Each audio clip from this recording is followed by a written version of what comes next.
CM Siddaramaiah ಆಪ್ತನಿಂದ ಭಾರೀ ಎಡವಟ್ಟಾಗಿದೆ. ಕೈ ಕಾರ್ಯಕರ್ತೆ ಮೇಲೆ ಹಲ್ಲೆ ಮಾಡಿದ್ದಾನೆ ಮಾಜಿ ಸಚಿವ. ಮಹಿಳೆ ಮೇಲೆ ಹಲ್ಲೆ ನಡೆಸಿ ಈಗ ಗ್ಯಾರಂಟಿ ಅನುಷ್ಠಾನದ ಸಮಿತಿ ಅಧ್ಯಕ್ಷ ಮಹಿಳೆ ಮೇಲೆ ಹಲ್ಲೆ ನಡೆಸಿದ್ದಾರೆ. ಬೆಂಗಳೂರಿನ ಕೆಕೆ ಗೆಸ್ಟ್ ಹೌಸ್ ನಲ್ಲಿ ನಡೆದ ಹಲ್ಲೆ ಇದಾಗಿದೆ. ಕೈ ಕಾರ್ಯಕರ್ತ ನಂದಿನಿ ಮೇಲೆ ಹಲ್ಲೆ ಮಾಡಿದ್ದಾನೆ ಮಾಜಿ ಸಚಿವ. ಸಿಎಂ ಸಿದ್ದರಾಮಯ್ಯ ಆಪ್ತನಿಂದ ಭಾರೀ ಎಡವಟ್ಟಾಗಿದೆ.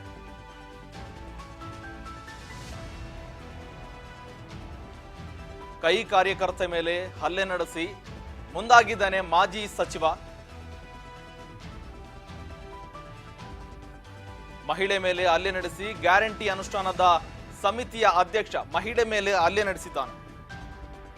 ಗ್ಯಾರಂಟಿ ಅನುಷ್ಠಾನ ಸಮಿತಿಯ ಅಧ್ಯಕ್ಷ ಹಾಗೂ ಮಾಜಿ ಸಚಿವ ಎಚ್.ಎಂ. ರೇವಣ್ಣ ಅವರ ಮೇಲೆ ಆರೋಪ ಕೇಳಿ ಬಂದಿದೆ. ಮಾಜಿ ಶಾಸಕ ಜೊತೆಗೆ ಗ್ಯಾರಂಟಿ ಸಮಿತಿಯ ಅನುಷ್ಠಾನದ ಅಧ್ಯಕ್ಷರಾಗಿದ್ದಾರೆ. ಈಗ ಮಾಜಿ ಏನಿದೆ ಮಹಿಳೆಗೆ ಅವ್ಯಾಚ ಶಬ್ದಗಳಿಂದ ನಿಂದನೆ ಮಾಡಿ ಅವರನ್ನ ಹಲ್ಲೆ ಮಾಡಿದ್ದಾನೆ. ಬೆಂಗಳೂರಿನ ಕೆಕೆ ಗೆಸ್ಟ್ ಹೌಸ್ ನಲ್ಲಿ ನಡೆದ ಹಲ್ಲೆ. ಕೈ ಕಾರ್ಯಕರ್ತೆ ನಂದಿನಿ ಮೇಲೆ ಹಲ್ಲೆ ನಡೆಸಿದ್ದಾನೆ ಎನ್ನುವ ಆರೋಪ ಕೇಳಿ ಬರ್ತಾ ಇದೆ. ಮಾಜಿ ಸಚಿವ ಎಚ್.ಎಂ. ರೇವಣ್ಣ ವಿರುದ್ಧ ದೂರು ಕೂಡ ದಾಖಲಾಗಿದೆ. ಕೈ ಕಾರ್ಯಕರ್ತೆ ನಂದಿನಿ ಮೇಲೆ ಹಲ್ಲೆ ನಡೆಸಿದ ಆರೋಪದ ಹಿನ್ನೆಲೆಯಲ್ಲಿ ದೂರು ಕೂಡ ದಾಖಲಾಗಿದೆ. ಹೈಗ್ರೌಂಡ್ ಪೊಲೀಸ್ ಠಾಣೆಯಲ್ಲಿ ದೂರು ನೀಡಿದ್ದಾಳೆ ಮಹಿಳೆ. ಮಾಜಿ ಸಚಿವ ಎಚ್.ಎಂ. ರೇವಣ್ಣ ವಿರುದ್ಧ ದೂರು ದಾಖಲಾಗಿದೆ ಹೈಗ್ರೌಂಡ್ ಪೊಲೀಸ್ ಠಾಣೆಯಲ್ಲಿ. ಬೆಂಗಳೂರಿನ ಕೆಕೆ ಗೆಸ್ಟ್ ಹೌಸ್ ನಲ್ಲಿ ಹಲ್ಲೆ ಮಾಡಿದ್ದಾನೆ ಎನ್ನುವ ಆರೋಪದ ಮೇರೆಗೆ ಕೈ ಕಾರ್ಯಕರ್ತೆ ನಂದಿನಿ ದೂರು ಕೊಟ್ಟಿದ್ದಾಳೆ. ಹಲ್ಲೆ ಮಾಡಿದ್ದಾನೆ, ಜಾತಿ ನಿಂದನೆ ಮಾಡಿದ್ದಾನೆ, ಅವ್ಯಾಚ ಶಬ್ದಗಳಿಂದ ನನ್ನನ್ನು ನಿಂದನೆ ಮಾಡಿದ್ದಾನೆ ಅಂತ ಆ ಮಹಿಳೆ ಎಚ್.ಎಂ. ರೇವಣ್ಣ ವಿರುದ್ಧ ದೂರು ಕೊಟ್ಟಿದ್ದಾಳೆ. ಗ್ಯಾರಂಟಿ ಅನುಷ್ಠಾನ ಸಮಿತಿಯ ಅಧ್ಯಕ್ಷರಾಗಿದ್ದಾರೆ ಎಚ್.ಎಂ. ರೇವಣ್ಣ ಅವರು. ಇವರು ಕಾಂಗ್ರೆಸ್ ಕಾರ್ಯಕರ್ತೆಯ ಮೇಲೆ ಹಲ್ಲೆ ನಡೆಸಿದ್ದಾರೆ, ಜೊತೆಗೆ ಅವ್ಯಾಚ ಶಬ್ದಗಳಿಂದ ನಿಂದನೆ ಮಾಡಿದ್ದಾರೆ. ಒಂದ್ ನಿಮಿಷ, ಒಂದ್ ಸೆಕೆಂಡ್. ಇದು ನಾನು ಕಳಿಸ್ತೀನಿ ರಾಹುಲ್ ಗಾಂಧಿಗೆ ಅಂತ ನಾನು ಕಳಿಸ್ಬೇಕಾಗುತ್ತೆ. ನೋಡ್ರಿ ನೋಡಿ ಓಕೆ. ಒಂದ್ ನಿಮಿಷ, ಒಂದ್ ಸೆಕೆಂಡ್. ಇದು ನಾನು ಕಳಿಸ್ತೀನಿ ರಾಹುಲ್ ಗಾಂಧಿಗೆ ಅಂತ ನಾನು ಕಳಿಸ್ಬೇಕಾಗುತ್ತೆ. ನೋಡ್ರಿ ಓಕೆ. ಒಂದ್ ನಿಮಿಷ, ಒಂದ್ ಸೆಕೆಂಡ್.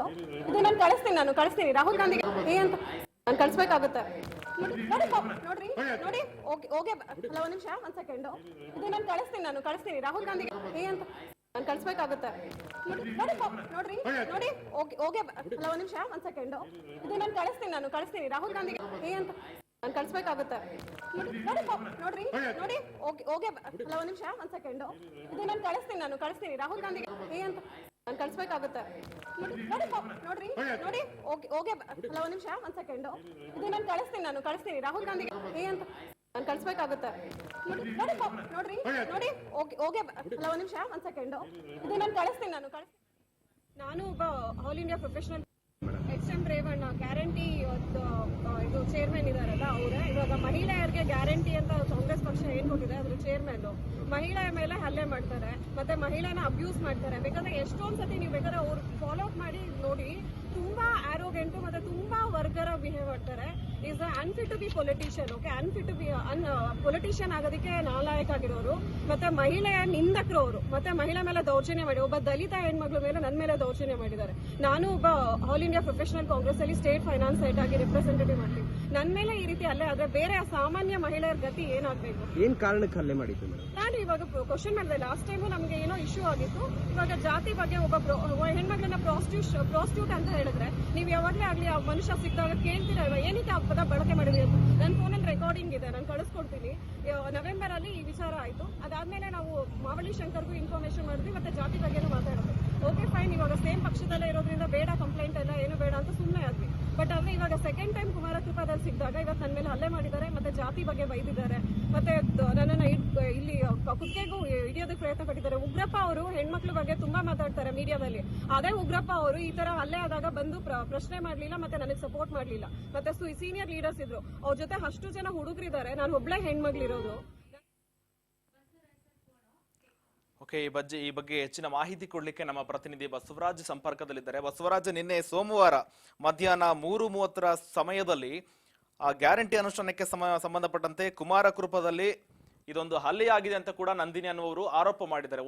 ಒಂದೇ ಪಕ್ಷದಲ್ಲಿ ಇದ್ದು ತಮ್ಮ ಮಹಿಳೆಗೆ, ಕಾರ್ಯಕರ್ತೆ ಏನಿರ್ತಕ್ಕಂಥ ಮಹಿಳೆಗೆ ಹಲ್ಲೆ ಮಾಡಿದ್ದಾರೆ ಅನ್ನುವ ಆರೋಪದ ಮೇಲೆಗೆ ಈಗ ಹೈಗ್ರೌಂಡ್ ಪೊಲೀಸ್ ಠಾಣೆಯಲ್ಲಿ ಕೂಡ ಕೇಸ್ ದಾಖಲಾಗಿದೆ. ಯಾವ ವಿಚಾರಕ್ಕೆ ಅವರನ್ನ ಕರೆಸಿಕೊಂಡಿದ್ರು, ಜೊತೆಗೆ ಯಾವ ವಿಚಾರಕ್ಕೆ ಅವರನ್ನ ನಿಂದನೆ ಮಾಡಿದ್ರು, ಇದಕ್ಕೆ ಸಂಬಂಧಪಟ್ಟಂತ ಹೆಚ್ಚಿನ ಅಪ್ಡೇಟ್ಸ್ ಏನಿದೆ ಬಸವರಾಜ್? ಶ್ರೀಕಾಂತ್, ಏನು ಗ್ಯಾರಂಟಿ ಅನುಷ್ಠಾನ ಸಮಿತಿಯ ಅಧ್ಯಕ್ಷರಾಗಿರ್ತಕ್ಕಂಥ ಮಾಜಿ ಸಚಿವರಾಗಿರ್ತಕ್ಕಂಥ HM ರೇವಣ್ಣ ಅವರ ವಿರುದ್ಧ ಈಗ ಹೈಗ್ರೌಂಡ್ ಪೊಲೀಸ್ ಠಾಣೆಯಲ್ಲಿ ದೂರು ಕೂಡ ದಾಖಲಾಗಿರ್ತಕ್ಕಂಥದ್ದು. ಕಾಂಗ್ರೆಸ್ ಕಾರ್ಯಕರ್ತೆ ಆಗಿರ್ತಕ್ಕಂಥ ನಂದಿನಿ ನಾಗರಾಜ್ ಎನ್ನುವವರು ನನ್ನ ಮೇಲೆ ಹಲ್ಲೆ ಮಾಡಿದ್ದಾರೆ, ಮತ್ತೆ ಅವಾಚ್ಯ ಶಬ್ದಗಳಿಂದ ಒಂದು ನಿಂದನೆ ಕೂಡ ಮಾಡಿರ್ತಕ್ಕಂಥದ್ದು, ಮತ್ತೆ ಜಾತಿ ನಿಂದನೆಯನ್ನು ಕೂಡ ಮಾಡಿರ್ತಕ್ಕಂಥದ್ದು. ನಾನೊಬ್ಬ ದಲಿತ ಮಹಿಳೆ, ಆದ್ರೂ ಸಹಿತ ನನ್ನ ಮೇಲೆ ಹಲ್ಲೆಯನ್ನು ಕೂಡ ಮಾಡಿರ್ತಕ್ಕಂಥದ್ದು ಅನ್ನುವಂಥದ್ದನ್ನ ಉಲ್ಲೇಖಿಸಿ ಒಂದು ಹೈಗ್ರೌಂಡ್ ಪೊಲೀಸ್ ಠಾಣೆಯಲ್ಲಿ ದೂರು ಕೂಡ ದಾಖಲು ಮಾಡಿಕೊಂಡಿರ್ತಕ್ಕಂಥದ್ದು. ನಿನ್ನೆ ಶ್ರೀಕಾಂತ್, ಈ ಘಟನೆ ಆಗಿರ್ತಕ್ಕಂಥದ್ದು ನಿನ್ನೆ ಮಧ್ಯಾಹ್ನ ಆಗಿರ್ತಕ್ಕಂಥ ಘಟನೆ. ಈ ಒಂದು ಏನು ಬೆಂಗಳೂರಿನ KK ಗೆಸ್ಟ್ ಹೌಸ್ ಅಲ್ಲಿ ಅತಿಥಿ ಕುಮಾರಕೃಪಾ ಏನು ಅತಿಥಿ ಗೃಹ ಏನಿದೆ, ಅಲ್ಲಿ HM ರೇವಣ್ಣ ಅವರು ಕೂಡ ಇರ್ತಾರೆ. ಅವ್ರ ಜೊತೆಗೆ ಏನು ಮಾಜಿ ಸಂಸದರಾಗಿರ್ತಕ್ಕಂಥ ಉಗ್ರಪ್ಪ ಅವರು ಕೂಡ ಇರ್ತಾರೆ. ಆ ಒಂದು ಸಂದರ್ಭದಲ್ಲಿ ಏನು ನಂದಿನಿ ನಾಗರಾಜ್ ಅವರು ಕೂಡ ಆ ಒಂದು ಸ್ಥಳಕ್ಕೆ ಹೋಗ್ತಾರೆ. ಅವ್ರು ಇರ್ತಕ್ಕಂಥ ಸ್ಥಳದಲ್ಲಿ ಹೋದ ಸಂದರ್ಭದಲ್ಲಿ ಅಂದ್ರೆ ನಂದಿನಿ ನಾಗರಾಜ್ ಅವರು ಹೇಳಿದಂತೆ, ಅಂದ್ರೆ ಈ ಹಿಂದೆ ಆಗಿರ್ತಕ್ಕಂಥ ಘಟನೆ ಇದು, ಜಾತಿ ನಿಂದನೆ ಕುರಿತಾಗಿ ಒಂದು ಏನೋ ವಿಚಾರಗಳನ್ನ ನಡೆಸುವಂತ ಸಂದರ್ಭದಲ್ಲಿ ಅವರು ದೂರವಾಣಿಯಲ್ಲೇ ಜಾತಿ ನಿಂದನೆ ಕೂಡ ಮಾಡಿರ್ತಕ್ಕಂಥದ್ದು, ಮತ್ತೆ ಅವಾಚ್ಯ ಶಬ್ದಗಳಿಂದಲೂ ಕೂಡ ಮಾತನಾಡಿರ್ತಕ್ಕಂಥ ಹಿನ್ನೆಲೆಯಲ್ಲಿ ಅದನ್ನ ಪ್ರಶ್ನೆ ಮಾಡ್ಲಿಕ್ಕೆ ನಂದಿನಿ ನಾಗರಾಜ್ ಅವರು ರೇವಣ್ಣ ಅವರ ಬಳಿ ಹೋಗ್ತಾರೆ. ಆ ಒಂದು ಸಂದರ್ಭದಲ್ಲಿ HM ರೇವಣ್ಣ ಅವರು ನಂದಿನಿ ನಾಗರಾಜ್ ಅವ್ರೇನು ಪ್ರಶ್ನೆ ಮಾಡ್ತಾರೆ, ಈ ರೀತಿಯಾಗಿ ಅವಾಚ್ಯ ಶಬ್ದಗಳಿಂದ ಮಾತನಾಡಿರ್ತಕ್ಕಂಥದ್ದು ಸರಿಯಲ್ಲ ಅನ್ನುವಂಥದ್ದು. ಸೊ ಆ ಒಂದು ಸಂದರ್ಭದಲ್ಲಿ ಅವ್ರಿಗೆ ಒಂದ್ ರೀತಿ ಅವ್ರ ಮೇಲೆ ಹಲ್ಲೆ ಮಾಡ್ಲಿಕ್ಕೆ ಹೋದಂತ ಸಂದರ್ಭದಲ್ಲಿ ಅದನ್ನ ನಂದಿನಿ ನಾಗರಾಜ್ ಅವರು ಕೂಡ ಪ್ರಶ್ನೆ ಮಾಡಿರ್ತಕ್ಕಂಥದ್ದು. ಹಾಗಾಗಿ ಇದನ್ನೆಲ್ಲವನ್ನು ಕೂಡ ವಿವರಿಸಿ ಇದ್ರ ಬಗ್ಗೆ ನಾನು ರಾಹುಲ್ ಗಾಂಧಿ ಅವರು ಕೂಡ ದೂರು ಕೊಡ್ತೇನೆ, ಮತ್ತೆ ಖರ್ಗೆ ಅವ್ರಿಗೂ ಕೂಡ ದೂರು ಕೊಡ್ತೇನೆ ಅನ್ನುವಂತ ಮಾತನ್ನು ಕೂಡ ಆ ಒಂದು ಸಂದರ್ಭದಲ್ಲಿ ಹೇಳ್ತಾರೆ. ಸೊ ಹಾಗಾಗಿ ಇದನ್ನ ಎಲ್ಲವನ್ನು ಕೂಡ ಲೆಕ್ಕಿಸದೆ ಅವ್ರ ಮೇಲೆ ಹಲ್ಲೆ ಮಾಡ್ಲಿಕ್ಕೆ HM ರೇವಣ್ಣ ಅವ್ರು ಹೋಗ್ತಾರೆ. ಅದರ ಆ ಒಂದು ಸಂದರ್ಭದಲ್ಲಿ ಒಂದು ಏನು ಅಲ್ಲಿರ್ತಕ್ಕಂಥ ಯಾರು ಕೂಡ ಅದನ್ನ ತಡಿಲಿಕ್ಕೆ ಹೋಗಲ್ಲ, ನಾನು ಒಬ್ಳೆ ಅಲ್ಲಿ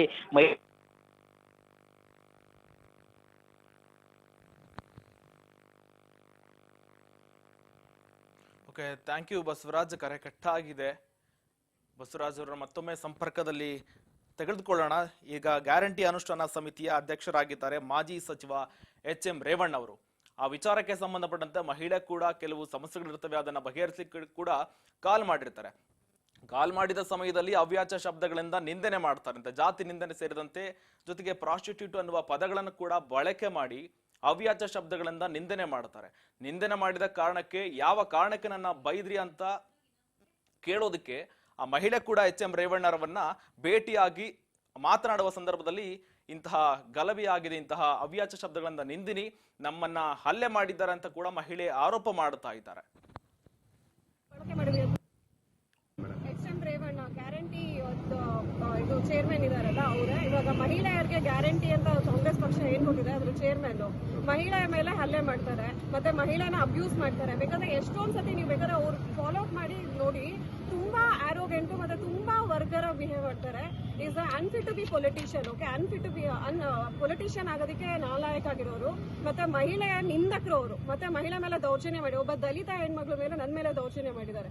ನಾನು ಒಬ್ಬ ಆಲ್ ಇಂಡಿಯಾ ಪ್ರೊಫೆಷನಲ್ ಕಾಂಗ್ರೆಸ್ ಅಲ್ಲಿ ಸ್ಟೇಟ್ ಫೈನಾನ್ಸ್ ಸೈಟ್ ಆಗಿ ರಿಪ್ರೆಸೆಂಟೇಟಿವ್ ಮಾಡ್ತೀನಿ. ನನ್ನ ಮೇಲೆ ಈ ರೀತಿ ಹಲ್ಲೆ ಆದ್ರೆ ಬೇರೆ ಸಾಮಾನ್ಯ ಮಹಿಳೆಯರ ಗತಿ ಏನಾಗಬೇಕು? ಏನ್ ಕಾರಣಕ್ಕೆ ಹಲ್ಲೆ ಮಾಡಿದ್ದು? ನಾನು ಇವಾಗ ಕ್ವಶನ್ ಮಾಡಿದೆ. ಲಾಸ್ಟ್ ಟೈಮು ನಮ್ಗೆ ಏನೋ ಇಶ್ಯೂ ಆಗಿತ್ತು. ಇವಾಗ ಜಾತಿ ಬಗ್ಗೆ ಒಬ್ಬ ಹೆಣ್ಮಕ್ಳನ್ನ ಪ್ರಾಸ್ಟಿಟ್ಯೂಟ್ ಅಂತ ಹೇಳಿದ್ರೆ ನೀವು ಯಾವಾಗಲೇ ಆಗ್ಲಿ ಆ ಮನುಷ್ಯ ಸಿಕ್ಕಿದಾಗ ಕೇಳ್ತೀರಲ್ವಾ ಏನಕ್ಕೆ ಆ ಪದ ಬಳಕೆ ಮಾಡಿದ್ರಿ ಅಂತ. ನನ್ನ ಫೋನಲ್ಲಿ ರೆಕಾರ್ಡಿಂಗ್ ಇದೆ, ನಾನು ಕಳಿಸ್ಕೊಡ್ತೀನಿ.